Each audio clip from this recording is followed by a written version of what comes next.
Kan tidak mungkin ya.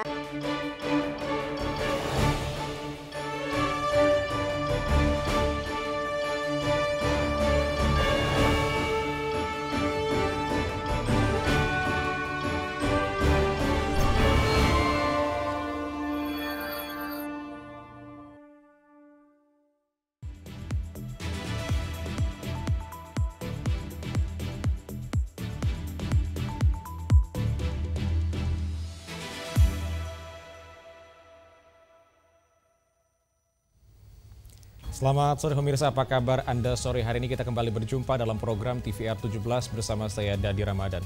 Tepat pukul 17 waktu Indonesia Barat, kami hadirkan kepada Anda sejumlah informasi paling baru dan menarik seputar kinerja dan kegiatan DPR RI yang telah disajikan oleh redaksi TVR Parlemen. Dan pemirsa, TVR Parlemen adalah TVR 17 selengkapnya.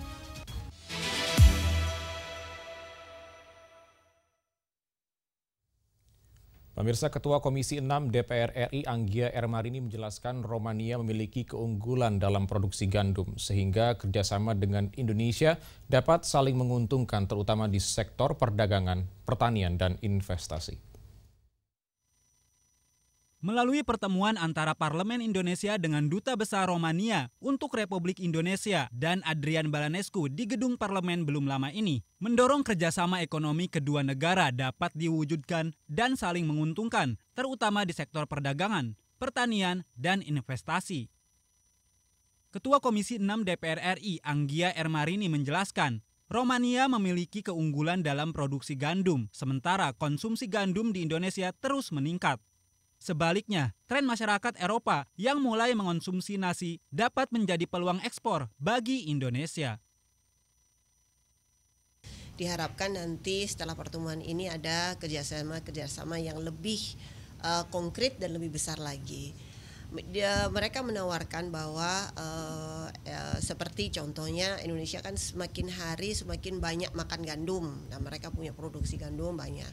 Begitu juga sebaliknya, orang Eropa sekarang sudah mulai makan beras, ya nasi ya bukan beras ya, makan nasi. Nah, kita juga seperti itu dan itu kemungkinan bisa terjadi. Termasuk juga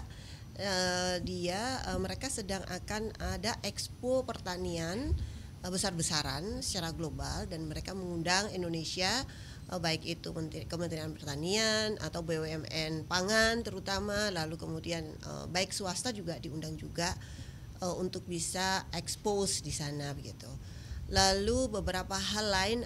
Anggia berharap pertemuan dengan Duta Besar Romania menjadi langkah awal penguatan hubungan ekonomi kedua negara secara berkelanjutan melalui kerjasama di berbagai sektor strategis.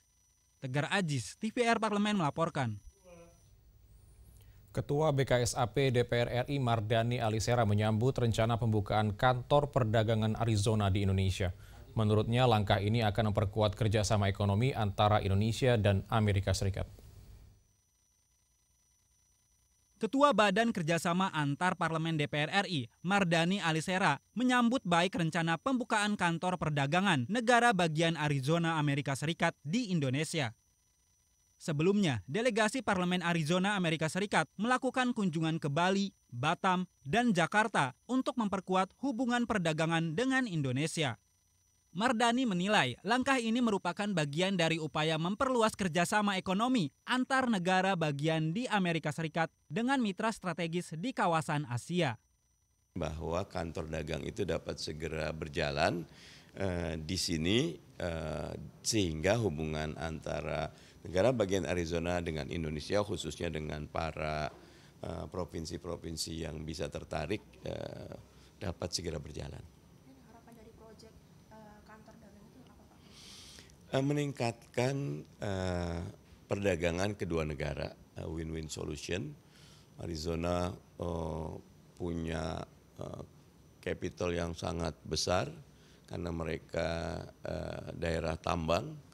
Mereka sudah punya kantor perdagangan di Taiwan dan di Korea Selatan. Mereka ingin buka di Indonesia dan di Australia. Mardani menambahkan, Provinsi Jawa Barat dan Banten akan didorong untuk ikut terlibat dalam kerjasama ekonomi dengan Arizona.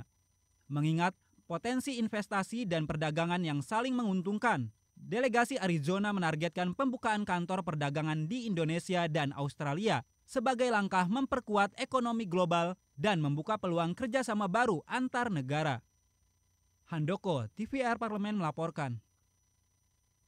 Pemirsa, Komisi 7 DPR RI menyoroti harga semen Andalas di Aceh yang lebih mahal dari produk sejenis di Sumatera Utara. DPR RI meminta adanya penyesuaian harga oleh Semen Indonesia atau SIG selaku perusahaan induk. Komisi 7 DPR RI mempertanyakan harga semen Andalas memiliki harga jual lebih mahal dari produk sejenis yang berada di Sumatera Utara. Ketua Komisi 7 DPR RI Saleh Partaonan Daulay menegaskan, dalam laporan yang ia terima, disebutkan harga semen Andalas di tingkat distributor Aceh mencapai Rp64.000 per sak dan eceran Rp66.000 per sak. Sementara harga di Medan, Sumatera Utara, harga per sak hanya Rp51.000, ditambah ongkos angkut Rp11.000 menjadi Rp62.000 per sak. Hal ini menjadi temuan penting untuk menjadi perhatian bersama agar segera ada penyesuaian harga oleh Solusi Bangun Andalas, Solusi Bangun Indonesia, serta Semen Indonesia atau SIG sebagai perusahaan induk. Ya, harga ternyata mereka jual harga semen Andalas di kota Banda Aceh dan di seluruh Aceh ini jauh lebih mahal dari mereka jual di tempat lain seperti di Medan, di kota-kota lain. Gitu. Nah, ini adalah temuan yang saya kira sudah kita berikan PR kepada tadi semua pihak. Kepada Semen Andalas kita kasih PR-nya, kepada pemerintah pusat juga kita kasih PR itu, dan juga nanti Bupati di sini juga kita kasih PR supaya mereka duduk bersama untuk meletakkan dan mencari solusi yang terbaik untuk itu.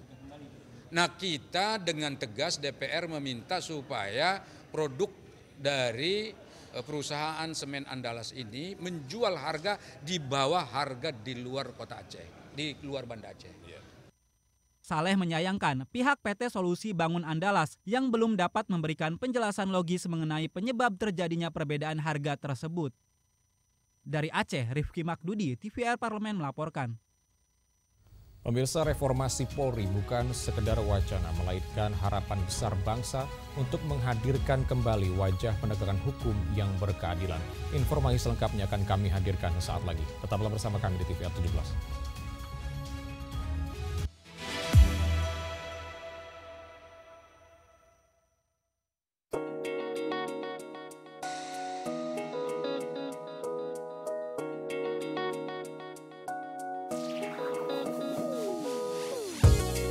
Kehadiran mereka tidak hanya mewakili suara perempuan, tetapi juga membawa perspektif yang beragam serta pengalaman hidup yang unik ke dalam proses pembuatan kebijakan. Saksikan Perempuan Parlemen hanya di TVR Parlemen.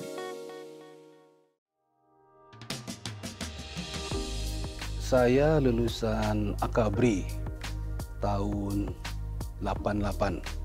Kemudian berkarir sampai purna tahun 2022 akhir. Ya, kalau dulu waktu di kepolisian ya, di eksekutif itu kita bertindak atas nama perintah dan undang-undang. Itu dari mulai perencanaan sampai kepada masalah teknis di lapangan.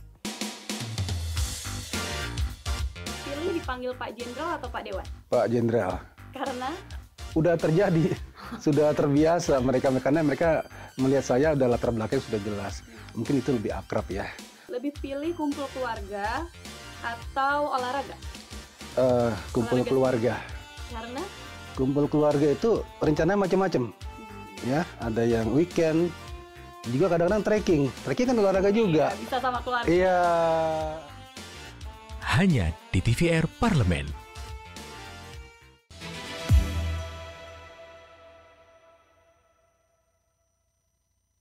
Kembali di TVR 17, pemirsa, DPR RI memandang langkah Presiden membentuk Komite Reformasi Polri merupakan momentum penting dalam menata ulang sistem yang sempat kehilangan arah.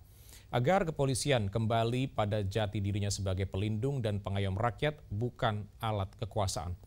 Bagi DPR RI, profesionalisme dan humanisme bukan hanya kata-kata, melainkan janji luhur kepada rakyat Indonesia bahwa hukum harus berdiri di atas semua kepentingan. Dan kita simak liputan mendalam yang telah dikemas oleh tim redaksi TVR Parlemen dalam segmen editorial Parlemen. Berikut ini.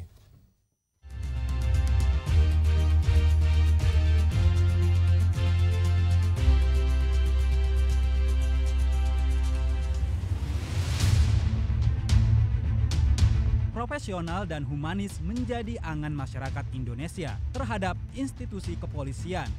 Hal tersebut dianggap tidak tercermin dalam kinerja kepolisian belakangan ini. Peristiwa meninggalnya Afan Kurniawan, mencuatnya no viral, no justice, dan sederet catatan buruk lainnya menjadi puncak tuntutan masyarakat agar reformasi Polri segera dilaksanakan. Seperti gayung bersambut, Istana merespon tuntutan dengan rencana membentuk Komite Reformasi Polri.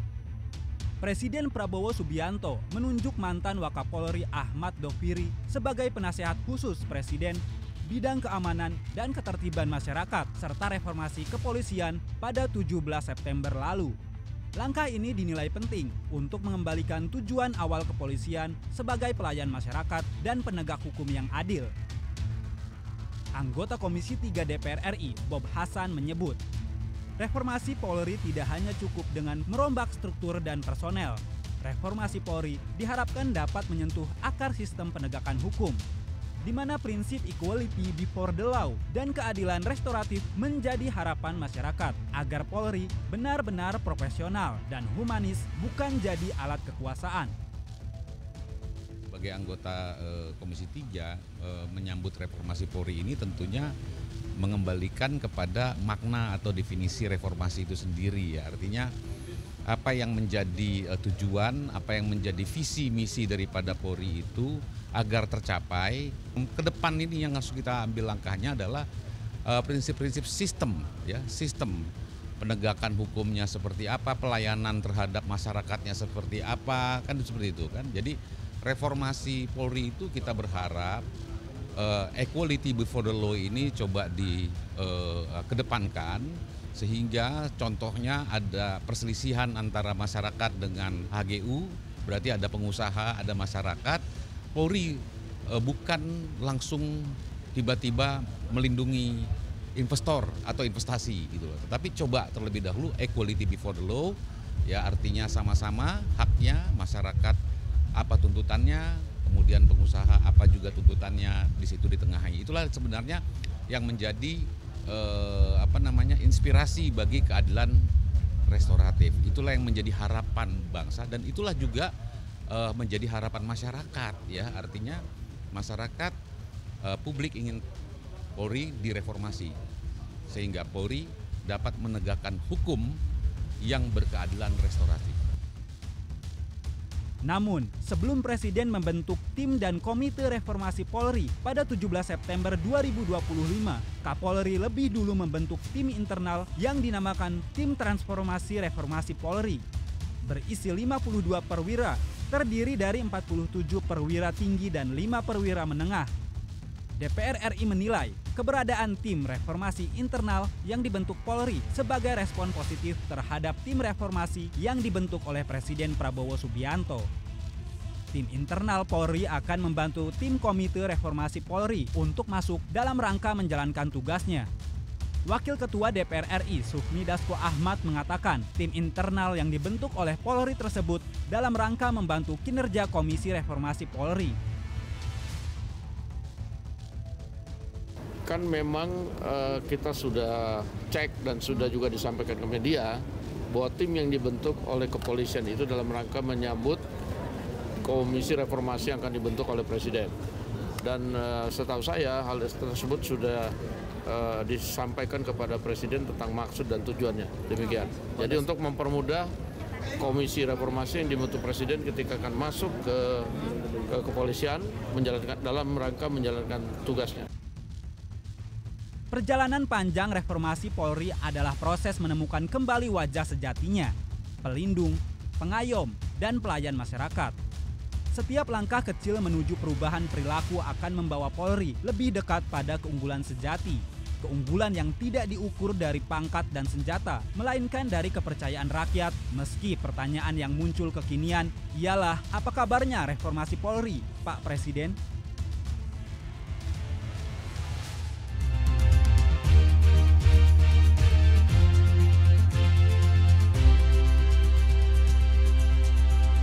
Revisi Undang-Undang Nomor 20 Tahun 2003 tentang Sistem Pendidikan Nasional dinilai akan menjadi langkah strategis untuk menyempurnakan tata kelola pendidikan di Indonesia. Revisi ini dinilai mendesak mengingat masih banyaknya persoalan dalam sistem pendidikan nasional, mulai dari ketimpangan akses dan kualitas pendidikan, kesejahteraan guru, hingga relevansi kurikulum dengan kebutuhan zaman. Informasi selengkapnya akan kami hadirkan sesaat lagi. Tetaplah bersama kami di TVR 17.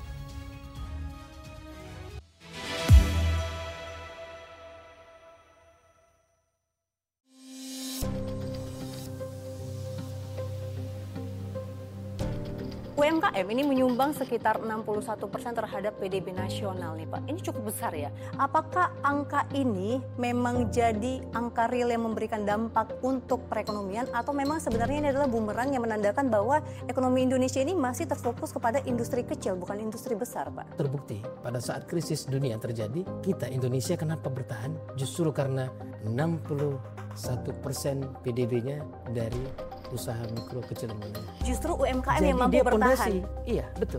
Kenapa? Karena ketika krisis besar itu memang yang akan kolaps yang paling dahulu itu adalah yang perusahaan-perusahaan besar. Kalau ekonomi kreatif, para konten kreator anak-anak muda yang sekarang Gen Z itu mampu kemudian mengambil peluang dan potensi dengan digital marketing misalnya, itu akan tembus pasar-pasar dunia. Permasalahan kita hari ini adalah bagaimana usaha mikro, kecil, menengah, small medium enterprise kita itu diperkuat daya saingnya. Kita persiapkan mereka harus tahu apa standar kalau masuk Eropa. Bagaimana standar kalau masuk ke pasar China. Ini yang sedang kita persiapkan. Sudah ada beberapa program kolaborasi yang sedang kita lakukan. Salah satu gagasan yang kita sekarang ini sedang kembangkan adalah bagaimana industri-industri besar dengan CSR-nya itu punya tanggung jawab untuk mengangkat UMKM yang di sekitarnya. Hanya di TVR Parlemen.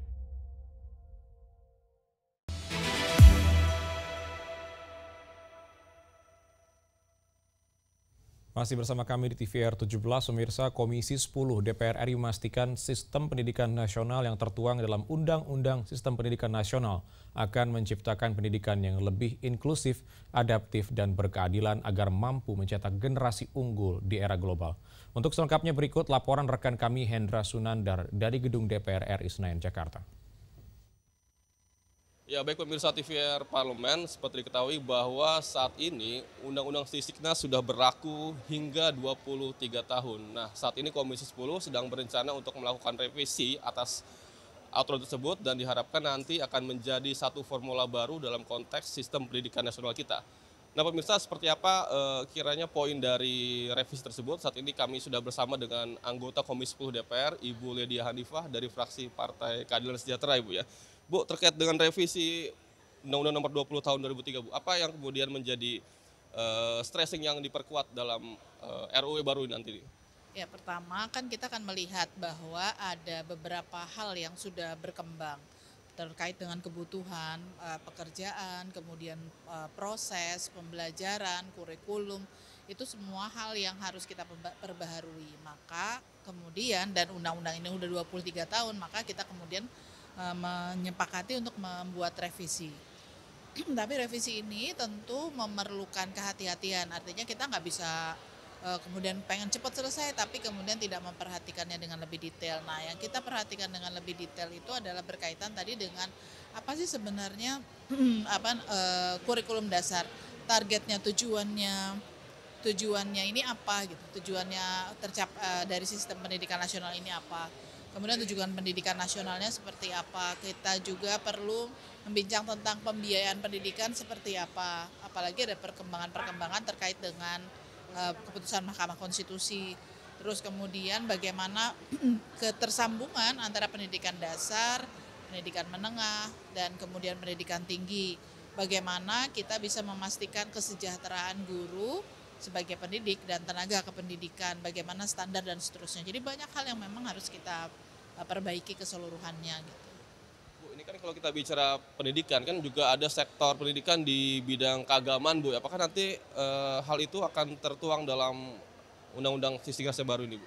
Jadi di dalam Undang-Undang Sisdiknas yang lama sekalipun sebetulnya konsep pendidikannya semua ada di dalam itu.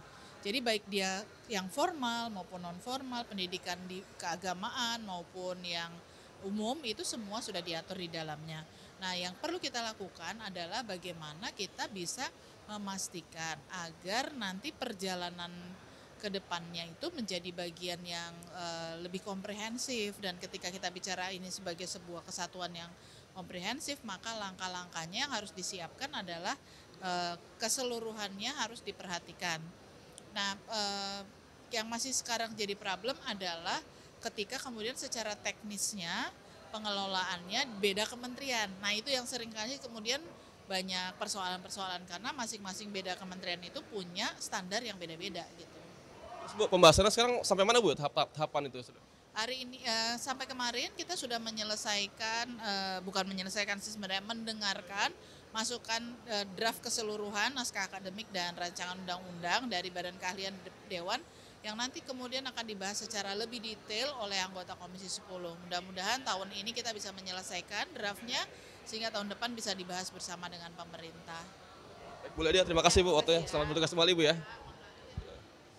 Ya, pemirsa, demikian wawancara kami dengan anggota Komisi 10 DPR, Ibu Ledia Hanifa Amalia, yang tadi disampaikan bahwa Komisi 10 komitmen untuk menyelesaikan undang-undang ini, yang mana tadi saat ini Komisi 10 sudah menerima naskah akademik yang disusun dan nanti diharapkan ini menjadi regulasi dan juga payung hukum yang sesuai dan mampu menjawab tantangan pendidikan kita di hari ini. Pemirsa, demikian laporan kami, kembali ke studio. Selanjutnya pemirsa, apa saja yang menjadi sorotan di media online nasional pada hari ini? Sesaat lagi tetaplah bersama kami di TVR 17. Kebetulan diajak teman untuk ketemu dengan Pak Ahok pada waktu itu. Nah, lalu ikut proses kampanye sebagai peserta. Jadi saya adalah bukti nyata toleransi di Indonesia. Buktinya Abraham yang triple minoritas, ya kan? Saya keturunan Cina, saya Katolik, dan saya masih muda, bisa jadi di Dapil DKI. Berarti saya adalah bukti toleransi dan sudah waktunya anak muda menunjukkan bahwa kita juga bisa. Boleh ceritain? Kenapa? Ada apa itu? Ini mengenai The Massive. Kebetulan saya kenal baik dengan Rian The Massive. Kebetulan kemarin mereka pas ada tur keliling dunia. Kita boleh tahu koleksi mobil ada berapa? Koleksi mobil ya lumayan. Hanya di TVR Parlemen.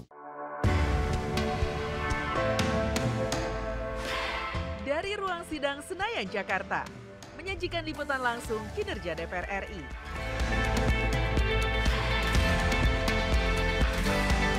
Dialog mendalam, investigasi, dan profil wakil rakyat. TVR Parlemen kini hadir 24 jam.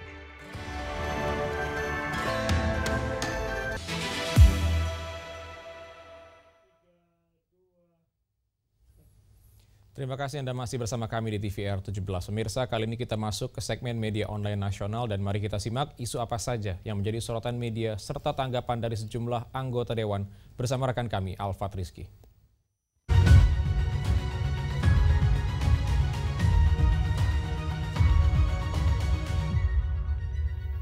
Baik, terima kasih rekan Dadi dan pemirsa. Berita pertama yang menjadi headline di media online terkait dengan DPR mendorong investigasi soal dugaan air kemasan dari sumur bor. Pemirsa, dapat Anda lihat pemberitaan di sini, ini banyak sekali yang memberitakan terkait dengan Komisi 6 DPR RI menyoroti serius dugaan praktik produksi air kemasan yang berasal dari sumur bor tanpa izin resmi. Terkait hal ini, anggota Komisi 6 DPR RI Rifki Abdul Halim menegaskan bahwa industri air minum dalam kemasan harus tunduk pada standar dan regulasi yang berlaku, terutama terkait sumber air dan kelestarian lingkungan. Perusahaan yang mengambil air dari sumur bor tanpa pengawasan dan izin yang sah merupakan pelanggaran serius yang dapat merugikan masyarakat serta mencederai asas keadilan dalam dunia usaha.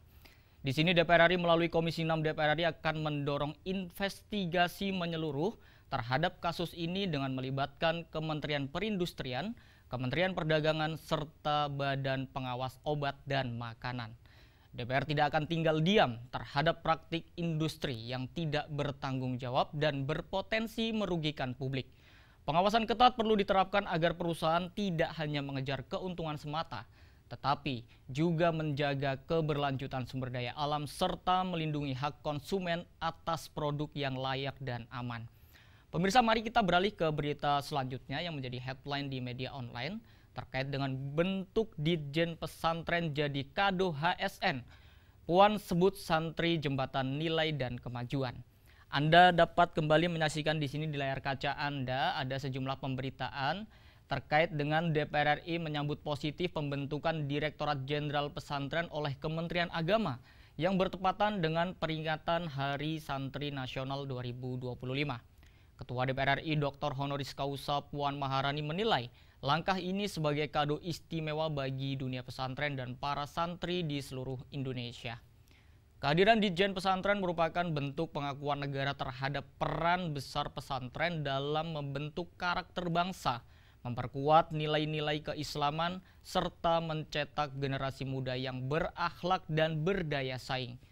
Dari sisi legislatif, pemirsa, DPR RI menilai pembentukan Ditjen Pesantren harus diikuti dengan kebijakan yang berpihak pada pengembangan pendidikan berbasis pesantren, termasuk peningkatan kualitas tenaga pendidik, kurikulum yang relevan, serta dukungan anggaran yang memadai.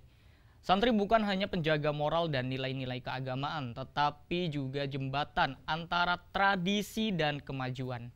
Karena itu DPR RI siap mendorong sinergi lintas sektor agar pesantren semakin berperan aktif dalam memperkuat ketahanan sosial, ekonomi, dan spiritual bangsa.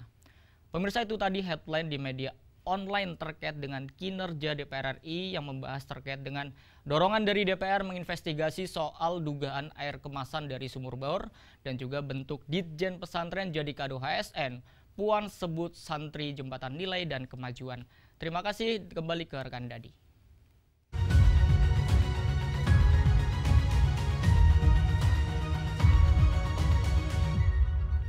Baik, terima kasih rekan Alfat yang telah menyampaikan sejumlah update sorotan dari media online nasional pada hari ini.